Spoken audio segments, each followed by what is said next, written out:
Very good morning, dear students. This is Prabhu Swaminathan.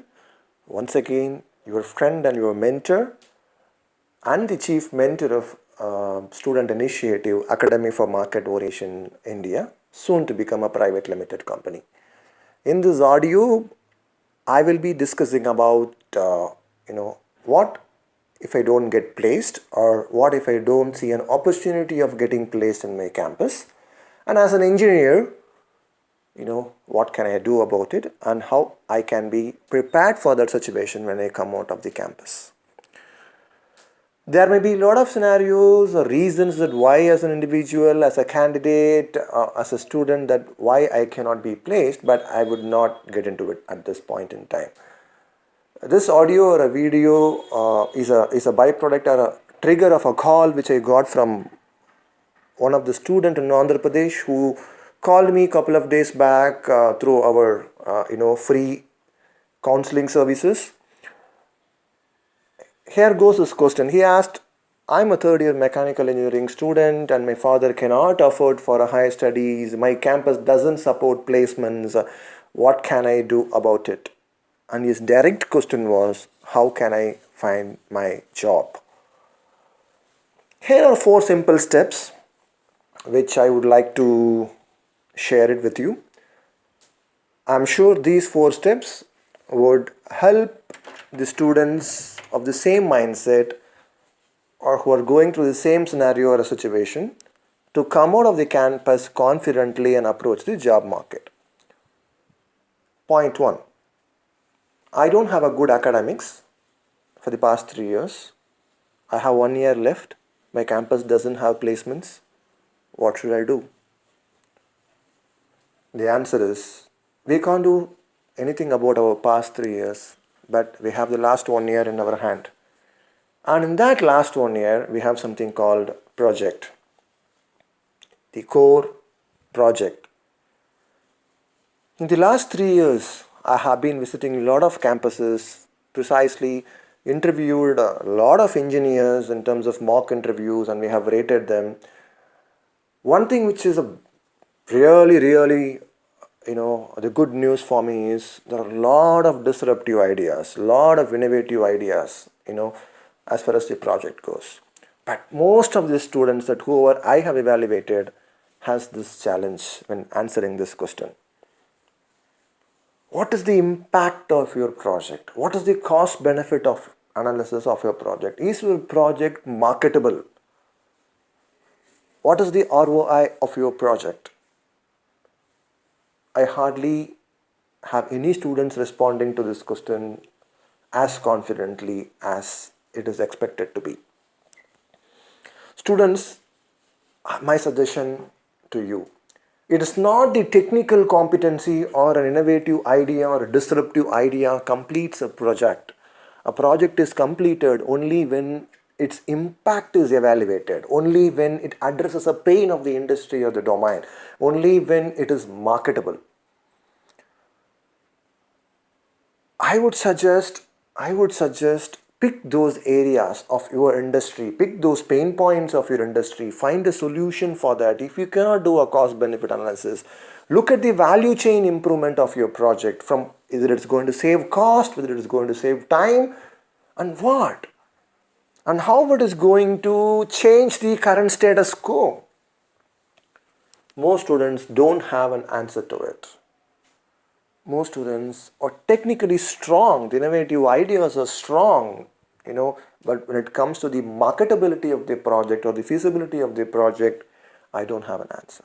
So my dear students, take this project as a serious business for the last year and create an idea which is marketable, which is addressing that pain of your industry, the current pain of your industry, and work around it.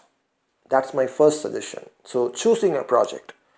Second, now that we have chosen the project, market the project. We are living in a highly competitive world.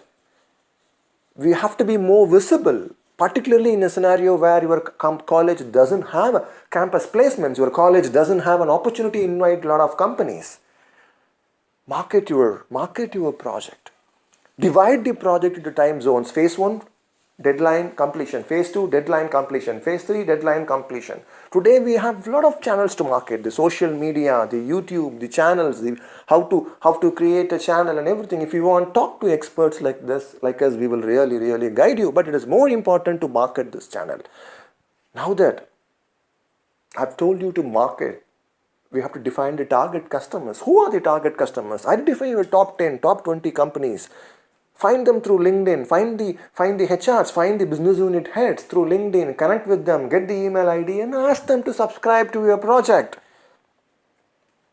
No harm. Does this guarantee you a job? May or may not. But you become more visible rather than you coming out of the campus and then scratching the surface and don't know what to do and starting from zero from there, and then by random trying to do something about it and you land somewhere and you get a job and lose your career. Rather than getting into all those things, you define your target segment, top 10, top 20 OEMs, top 10, top 20 system integration companies. If not, then tier 1, tier 2 suppliers to them, or vendors to the top 10 software companies. Decide priority A company, priority 2 companies according to your choice, and send those, project your project, market your project. You don't know which doors will open and when. It is said that both the lucky and the unlucky people get the equal number of opportunities in life, my dear friends. It's the reality. It's the reality. Third, now that we spoke about marketing your project, build a very strong and impactful resume. I would even suggest, create a one-page snapshot of your project apart from your resume and produce it when asked, and present it when asked. And the project snapshot should be very clearly defined. The objective of the project, why did you identify this project, and what pain it addresses, what's the cost-benefit analysis, and what's the ROI. If it is going to do a improvisation in a value chain, it's an improvisation project. If it is going to address the core pain of an industry, it's a marketable product or a service. Please define it properly. If you need any help, talk to us. We will help you out in terms of creating that one-page snapshot. We are here to serve you and support you as AFMOI.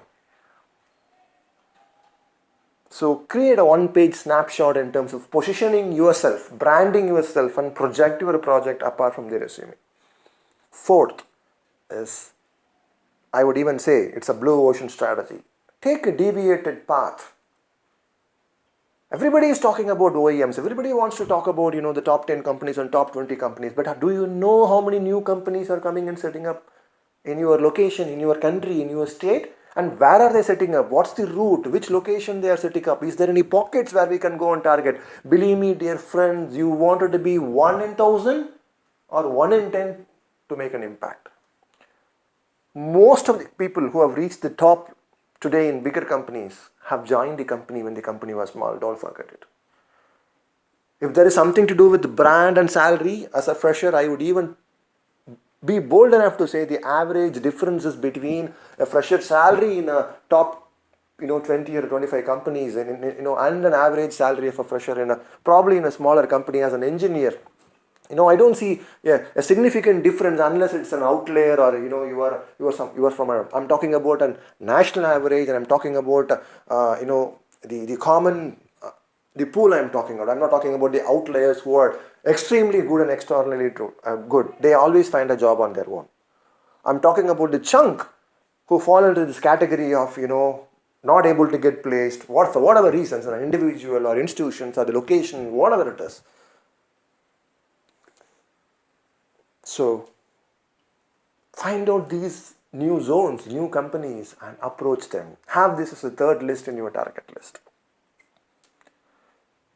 Believe me, my dear friends, rather than coming out clueless of the campus and you starting from zero and landing in a job which is not aligned with your career, 3 years investing in it, and 4th year coming out and then feeling, that my passion was this, I wanted to get into core engineering, I landed here and somehow my job, I'm continuing my journey, have a very clear, defined path, an approach, and, a strategy, how are you going to build your career. And any time invested in building your career is sharpening this saw. If you want to have a very good product of your career, if you want to cut the trees, Of course, I'm just giving an example. Sharpen your saw. This is the time for it. This is the time for it. My dear friends, so as a quick summary of what I said, if you don't have an opportunity to get placed within the campus, here are the 4 quick points. Third year, final year, focus on marketable, a project which addresses the pain point of the industry. So choose the right project. Second, project the right project through YouTube, medias, this, that, to the right audience. 3, create a snapshot of your project in the following pattern. Objective, cost benefit, returns, marketable, what pains it addresses. And 4, tap new areas and new zones, new companies, apart from the well-known established brands. I'm sure this is not something that you can't do in the last year of effectively even 200 working days, if I want to say. Everybody can do it. And you coming out of the campus and then, starting a search from there is going to be really tough. I'm not saying you won't find it. I'm not saying you won't find a solution. But when you know that this is what is the situation, because today that's the situation that most of the students have to face because of the market reality. So let's at least walk if we can't run. These are the simple steps that we can take while we are on campus or in a final year or we didn't get a job through campus. These are the simple steps that we can take, to project and market ourselves in the highly competitive job market. For any help, you can always talk to us at AFMOI, Academy for Market Orientation India. We always wanted to be friends with you. We do a lot of surveys. We interact with a lot of students on a daily basis. And more than 40% of our students in our survey have responded that a friendly behavior is more important for the students to gain respect. More than 80% of the students have responded today through our survey that a faculty's friendly behavior and a faculty has a more impact on converting a subject into a likable subject for our students. Why are we doing this survey? Of course, beyond going and talking about all these things in front of the institutions and management, we are doing this survey because we wanted to come close to you. We wanted to deliver what is more important to you in the way that you like. So look at us as friends. Knock our doors for any help. Of course, there are certain things that we can do at free of cost. There are certain things that we have to do at, as a paid services, because we wanted to do this to a lot of people, and for that we have to be sustainable. And with your support, I'm sure I would extend this support to a lot of students in Tamil Nadu and later maybe India as well. Thank you so much, and I wish you all a very, very, very happy placement season. And this is a Valentine's Day, special. So if you already have placed somebody in your heart and wish you a happy Valentine's Day, and you have looking for somebody to be placed in your heart, I wish you again a Valentine's Day. A Valentine's Day for me is a symbol of trust and love. The world doesn't exist without love and trust. So wish you all a very, very happy and prosperous career and placement season. Thank you so much. You can always write into me at prabhu@afmoi.in or call me at 99628 97869. Thank you so much.